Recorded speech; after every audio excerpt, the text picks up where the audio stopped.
Passons au vert, la chronique environnement et nature, avec Samuel Blois.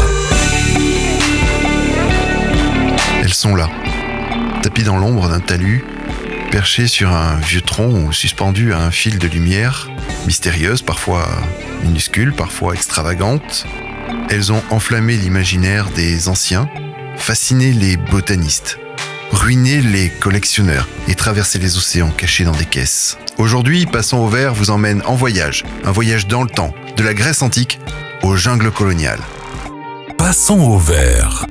Pour ce deuxième numéro consacré aux orchidées, nous allons retracer et rechercher ces traces qu'elles ont laissées au fil du temps. Dans la Grèce antique, l'un des premiers à parler de cette fleur est Théophrate, l'un des élèves d'Aristote, est considéré comme le père de la botanique.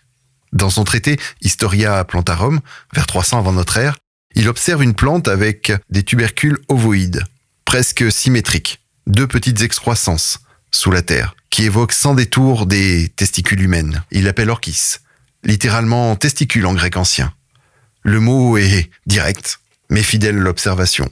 Le nom est resté, traversant les siècles jusqu'à nous. Toute la famille des orchidées en découle. Mais ce n'est pas qu'un jeu de ressemblance anatomique, car à cette époque, la doctrine des signatures commence à se forger. L'idée que la nature laisse des signes visibles sur les plantes pour indiquer leurs usages thérapeutiques. Ce qui ressemble à un organe humain est censé le guérir, le renforcer ou l'imiter.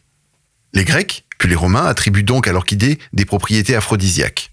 Pas la fleur, mais ses tubercules. On les fait sécher, réduire en poudre, on les infuse dans du vin ou de la bière, on les incorpore à des mélanges destinés à raviver la virilité, stimuler la fertilité.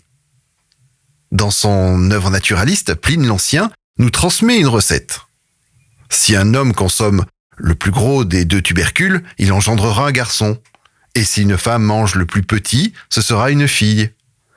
Une sorte de menu de la fécondité version pastorale. Dans le monde romain, Dioscoride, médecin grec au service de Néron, complète toutes ses connaissances dans un recueil, De Materia Medica, un best-seller antique de la pharmacopée. Il y classe les orchidées parmi les plantes utiles, mais à manipuler avec précaution. Durant cette période, les orchidées croisent aussi le mythe. Des figures androgynes, des dieux métamorphosés en fleurs, des jeunes gens promis ou récompensés par une transformation florale. Les Grecs aimaient les histoires où l'on devient ce que l'on ressent. Selon la légende, Orchis, fils d'une nymphe et d'un satyre, avait hérité des traits de ses parents, la beauté et la nature sauvage. Lors d'une fête de Dionysos, après avoir abusé, il tenta de séduire l'une des prêtresses. Dur péché et dure punition, il fut déchiqueté par les animaux sauvages. Par pitié, les dieux le transformèrent en la plus belle des fleurs. Ce mythe est une relecture tardive du XVIe siècle. Il montre combien l'orchidée est déjà à cette époque une fleur ambiguë et troublante. Les orchidées que croisaient les Grecs étaient les mêmes que nous pouvons trouver encore aujourd'hui. Orchis mascula, Anacanthis pyramidalis. Mais leur discrétion, leur floraison brève, leurs habitats exigeants les rendaient déjà rares. Ce n'est donc pas une fleur du peuple. Ce n'est ni la rose de Sappho, ni la violette des champs latins. C'est une plante de l'ombre. Une ombre de plante. Mais une ombre dont on se souvient car elle pousse en pleine lumière. Ainsi se terminent les orchidées dans l'histoire, pendant l'Antiquité. Retrouvez-nous bientôt pour la suite et d'autres histoires dans Passons au vert. Remercie Jean-Mi au montage. Je vous rappelle que tous les épisodes sont en replay dans le podcast du MAG de PAFM et sur toutes les plateformes de streaming.